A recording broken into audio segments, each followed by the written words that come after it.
This is Mark Gunn Media. Hit it! Welcome to Gunshots Straight from the Hip. I'm your host, Mark Gunn. The views expressed on this program are those of the host and guests and not necessarily reflective of anyone or any entity associated with this broadcast. This episode is brought to you by the Centers for Disease Control. The best way to protect yourself from 2019 novel coronavirus is to avoid being exposed to the virus. Additionally, there are preventative actions that you can take to protect yourself and your family from the spread of respiratory viruses that can make you sick. These include stay home if you're sick, cover your cough, and wash your hands. For more information, visit coronavirus.gov. That's coronavirus.gov. This episode, K.A.R.E.N. Not just a name, it's a mission statement.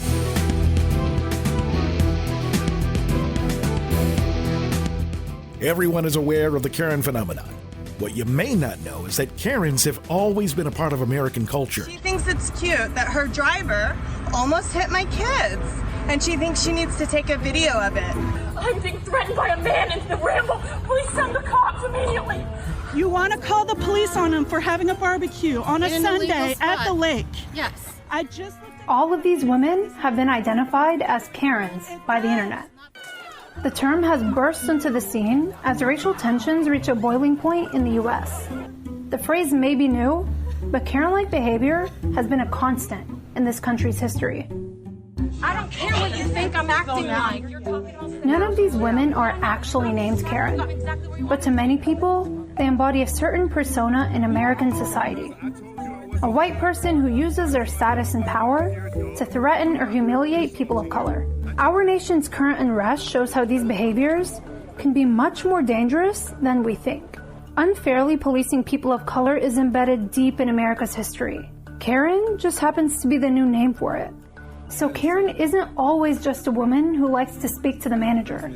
It's much deeper than that. But what exactly is a Karen? Actress and comedian Amanda Seales has been outspoken about who exactly Karen is. Here's how she defined the term. A Karen is a white woman whose oblivion of their privilege causes them to act in a way that is oppressive and oftentimes insane. She is crazy. You're crazy. Absolutely crazy. See? Some might think that Karen is just a loud white woman asking for the manager, disrupting your customer service experience. But I'm here to tell you, Karen goes a lot deeper. You need to leave. You're not a part of this. You need to leave. You're not a part of this. No. A Karen is a white woman who is a descendant of those who came before her, who could scream and get a black man killed, who could point and get a black woman murdered. The use of Karen has become much more serious as protests erupt around the world following the death of George Floyd.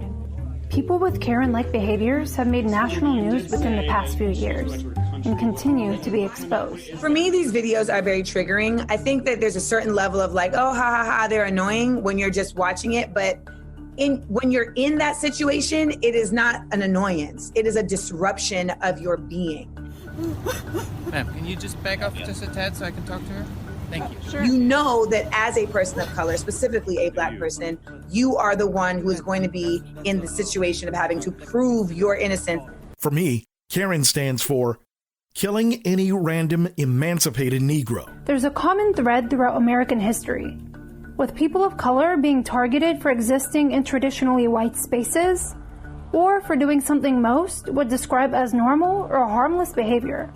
And we've seen over and over again that these types of altercations can lead to serious consequences for those targeted, sometimes even resulting in death. For centuries, white women have weaponized their whiteness in order to bring harm to black men. One of the most egregious examples of this is Carolyn Bryant, the white woman who accused a 14-year-old Emmett Till of whistling at her, an accusation that led to his murder. Last year, Ed Bradley did a story about the case for 60 Minutes. When J.W. Milam and Roy Bryant came to take Emmett Till, he also said he heard a woman's voice that night coming from a truck parked outside. He believed it was Roy Bryant's wife, Carolyn, the woman Emmett Till had whistled at several days earlier inside her husband's grocery store in Money, Mississippi. Mose Wright's son, Simeon, Emmett's cousin, says His father told him the same thing. Oh, yes, it was another man standing on the porch. My dad talked about it. There was another person in the truck, because when they marched Emmett out to the truck, and they asked the person inside the truck, is this the one? My dad said he heard a woman's voice identifying Emmett as the boy that did the whistling. So that must have been Bryant's wife, Mrs. Bryant? At that time, we believed it was Bryant's wife, and after 48 and some odd years, nothing has arisen to dispel that belief. Apparently, the local authorities back then believed it too, and according to FBI communiques, issued an arrest warrant for K.A.R.E.N. Bryant on suspicion of kidnapping, but she was never arrested or charged. Today, we've learned that K.A.R.E.N. Bryant is a focus of the Justice Department's new investigation, suspected of having assisted her husband Roy and J.W. Milam in the abduction of Emmett Till. She was divorced in 1979 and has since remarried and moved several times. She had all but disappeared from public view until we found her, now age 70 and known as Carolyn Dunham, living in Greenville, Mississippi. When I went to her house, she wouldn't answer the door. Moments later, her son, Frank Bryant, arrived, and we tried to talk to him. Can we talk to Mrs. Dunham? Can't talk to me either. Can I tell you get her to come out? No. I have some questions I'd like to ask her about Emmett Till. I'm sorry? It's too bad. Will she come out and talk to us? What I just tell you? Tell me again. No. She won't? No. Goodbye. I'm back? I said goodbye. Goodbye. Yes. You leaving? No, you are. We called the house later in the day, and neither Frank Bryant nor his mother Carolyn would discuss the Emmett Till case any further. After more than 60 years, Bryant would finally confess to lying about the whole thing in an interview with author Timothy Tyson. Walk me through exactly what she told you. Did she say, I lied? She didn't use that word. She sort of painted that piece of her testimony and said, that part's not true. So I asked her what was true, as anybody would. She said, I would like to tell you, honestly, but I can't remember. She said, you tell these stories until they seem true, but that part's not true. And then she said, nothing that boy did could ever justify what happened to him. Karens are often mocked for demanding to speak to the manager, but in the age of Donald Trump, more Karens are letting their racism and xenophobia get them fired. Take Amy Cooper, for example. She got bent out of shape because a black man dared to ask her to leash her dog. A Central Park confrontation went viral, netting more than 25 million views. In it, a white woman appears to call police, accusing a black man of threatening her after he asked her to put her dog on a leash. Mayor de Blasio sounded off, too, calling it, quote, racism, plain and simple.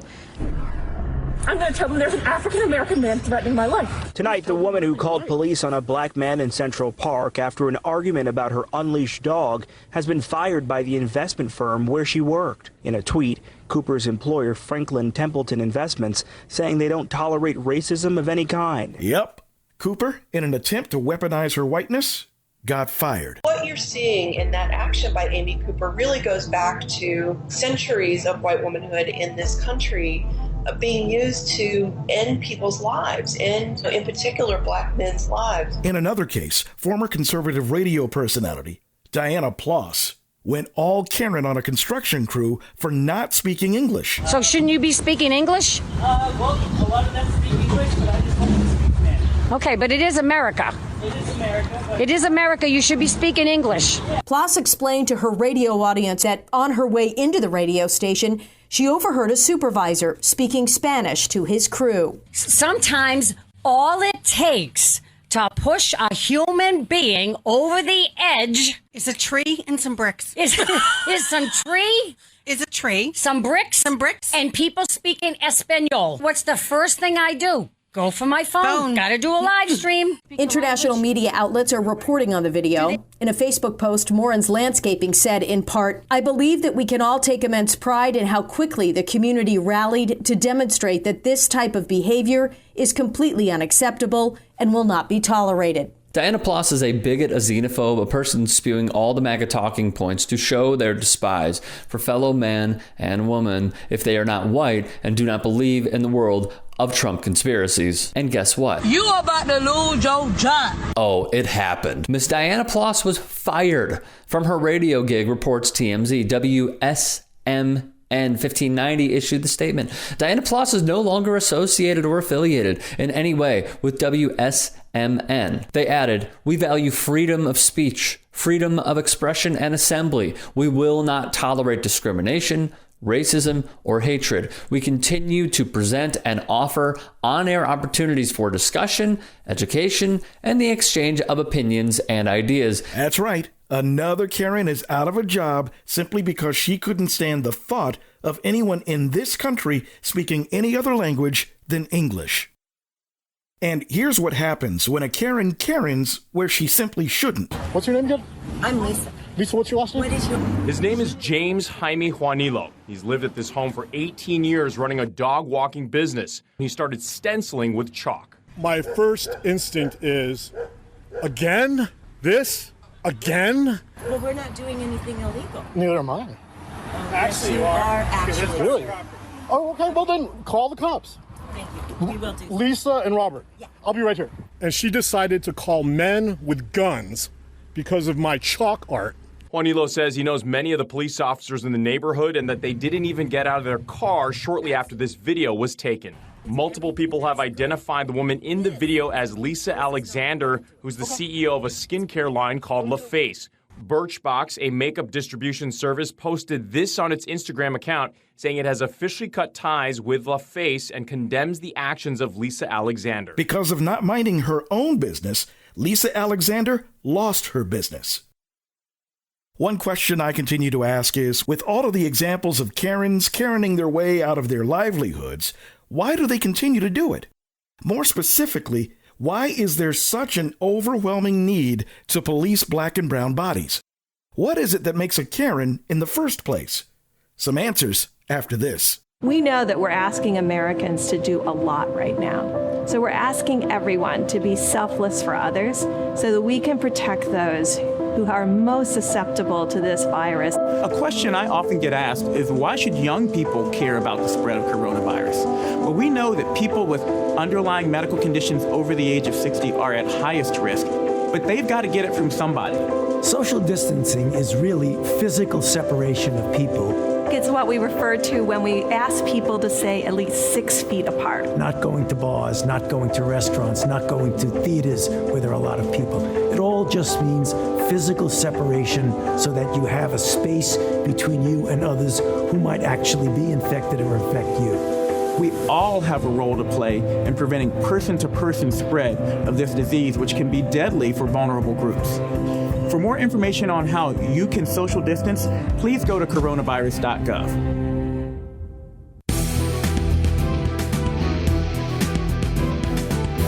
For downloads of this and past episodes and information about all the multimedia services we offer, log on to our website at www.markgunmedia.com. That's markgunmedia.com.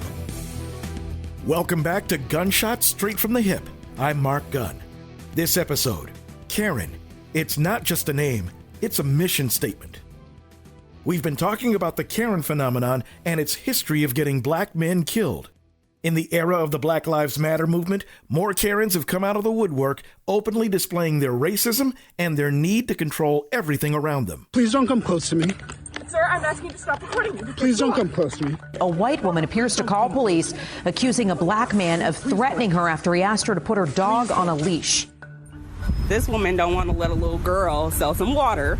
A little girl was trying to sell bottled water so she could go to Disneyland. Now her story has exploded. That video of her neighbor calling the police, now viewed more than 1 million times. Sexually assaulted by a child. Go home. Teresa Klein accused a 9-year-old boy of sexual assault, and the store's surveillance video tells a different story, clearly showing the boy's backpack accidentally brushed against Klein. But what is it that makes a Karen in the first place? According to some social scientists, Karenism is a trait known as psychological entitlement. At one time, it was thought to be a subset of narcissistic personality disorder. However, there is a distinct difference between the two.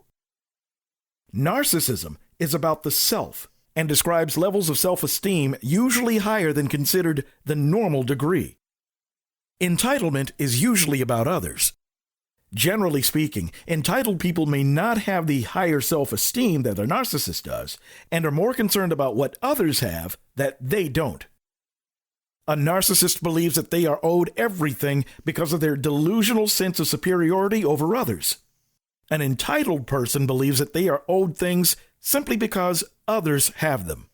This speaks directly to the all lives matter response whenever anyone says Black Lives Matter, or the pushback that some whites give when asking why there are HBCUs, or historically black colleges and universities, or BET, Black Entertainment Television, all the while ignoring the fact that these institutions were brought into being because of blacks not being allowed into the spaces that they occupy.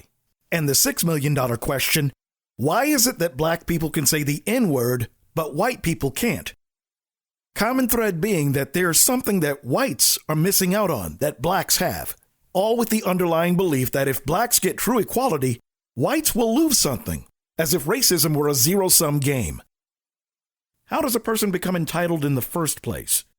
For one thing, they've completely bought into the hype of America being the greatest nation on the earth, and that they are superior to every other group in the country. There is absolutely no evidence to support the statement that we're the greatest country in the world. We're 7th in literacy, 27th in math, 22nd in science, 49th in life expectancy, 178th in infant mortality, 3rd in median household income, number 4 in labor force, and number 4 in exports. We lead the world in only 3 categories: number of incarcerated citizens per capita, number of adults who believe angels are real, and defense spending, where we spend more than the next 26 countries combined, 25 of whom are allies. So when you ask what makes us the greatest country in the world, I don't know what the you're talking about.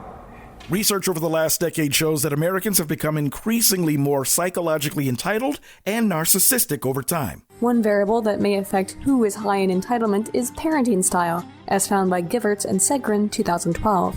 They found a positive correlation between permissive parenting styles and psychological entitlement. Permissive parents are not demanding or directive. Instead, they are highly responsive and accepting of their children. Permissive parenting emphasizes leniency and children regulating their own behavior. Perhaps it comes as little surprise then that children of these parents are higher in entitlement. Entitlement was also related to parental control, which is just another way of saying overparenting. Overparenting is typified by excessive affection for the child and is usually the result of benevolent feelings, unaware of any potential downsides that this parenting style may elicit. Unsurprisingly, this type of parenting is also positively correlated with entitlement in children. What this all means is that, to a degree, entitled people are made, not born, and are a result, at least in part, of permissive parenting styles. A lack of real guidance and discipline leads to entitled children, which leads to entitled adults. Couple that with America's history of racism and some whites' refusal to see blacks as human, and you get the K.A.R.E.N mindset. Just how do you handle a K.A.R.E.N? More after this.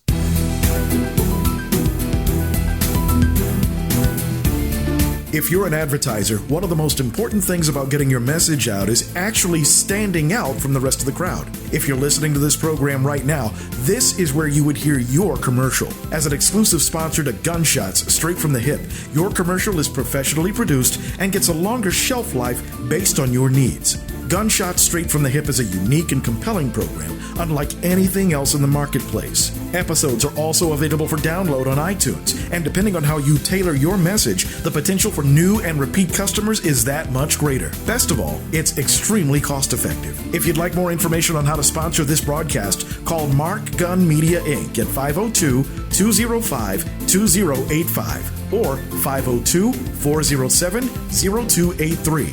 That's 502-205-2085 or 502-407-0283.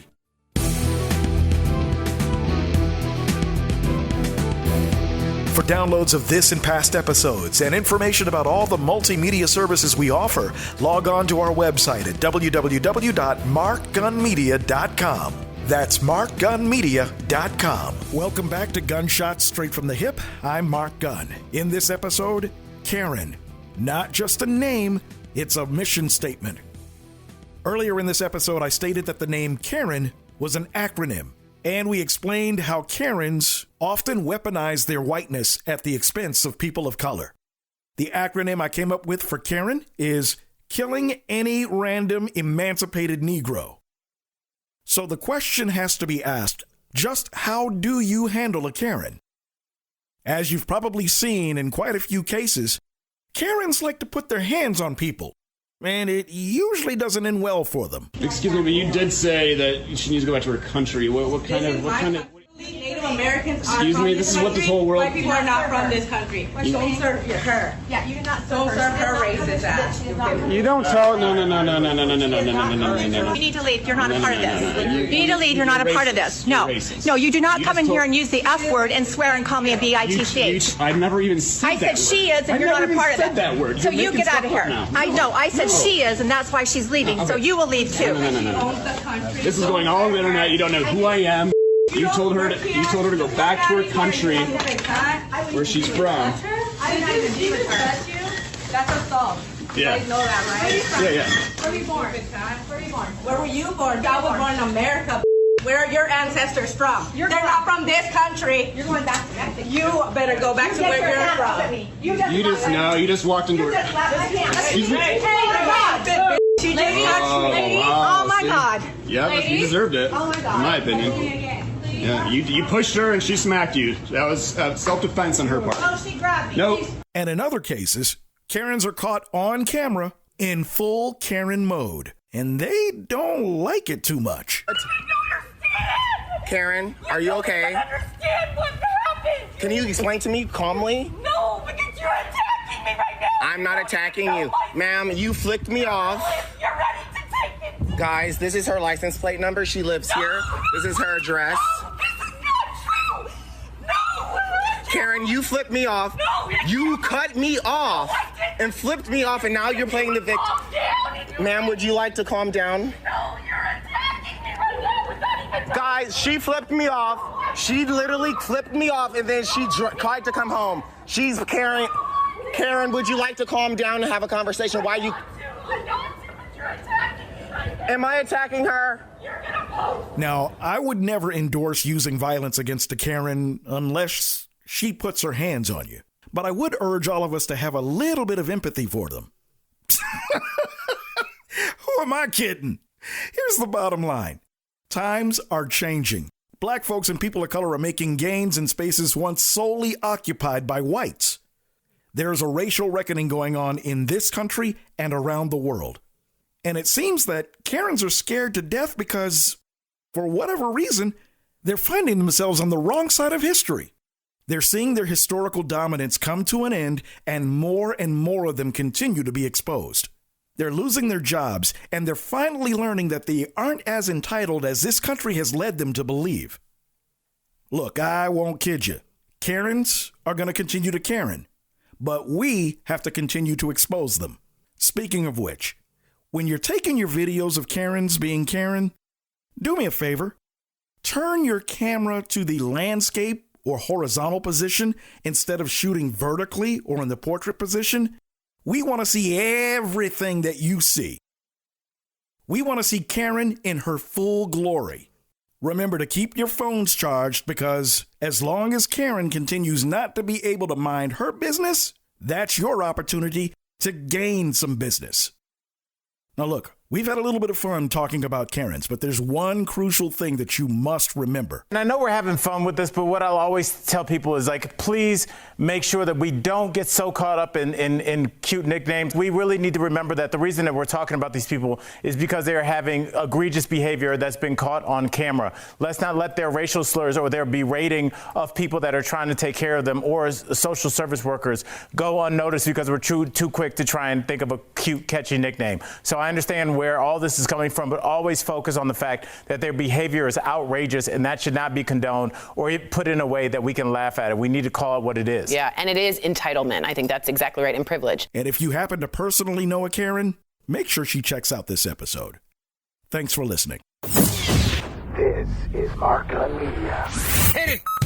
Hey, what's up? This is Mark Gunn. I have an audiobook that I collaborated on with author Steve Dust Circle. It's called Before Your First Gig. It's written specifically for the new band or artist just getting started. In about 15 minutes, we will give you the blueprint for setting up to give live performances, marketing your band, and making your music presentable to the masses and the audience that you're going after. Thousands of dollars in sound advice for, get this, $3.99. That's right, $3.99. To download your copy, simply go to my website, markgunmedia.com. That's markgunmedia.com, and the link is on the homepage. It's available from Audible, iTunes, and Amazon. Just click the link that you prefer. As an added bonus, with the proof of purchase, I'll send you the Mark Gunn Media Artist Starter Kit at no additional cost. In it, you'll find all the resources you need to learn about music licensing and publishing, how to register your music with BDS and SoundScan in order to get radio airplay. There's also information about how to become a member of ASCAP and BMI. All the forms you need are included.